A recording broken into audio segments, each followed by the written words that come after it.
and I touched on tabletop exercises. A really cool thing about tabletop exercises is that a few years ago, I actually met this beautiful couple on a cruise.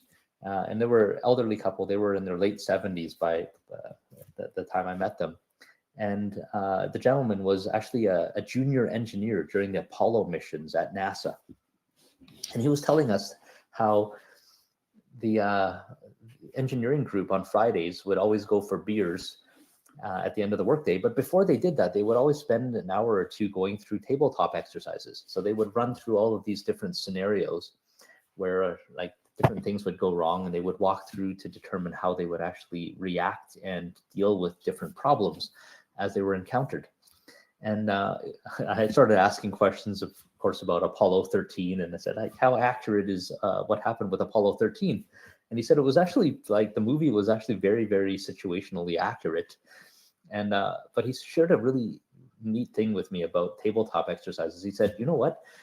With what happened with Apollo 13, there was one Friday, I remember, when one of our senior engineers actually said, okay, we're going to run through this tabletop where a whole bunch of stuff actually goes sideways.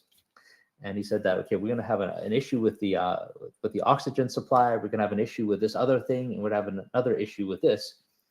And a whole bunch of the engineers said, no, there's no way all three of these things are going to go sideways at the same time. And the senior engineer said, no, let's, we got time today. Let's just run through it. So they forced the group to run through it. And the way that they handled the exercise, they realized that they actually ran out of time. Like the astronauts that would have been in the capsule based on that scenario would have run out of oxygen and they would have all died. And this was the exact scenario that happened on Apollo 13. And it was actually because they ran through this tabletop exercise that they knew what they couldn't do.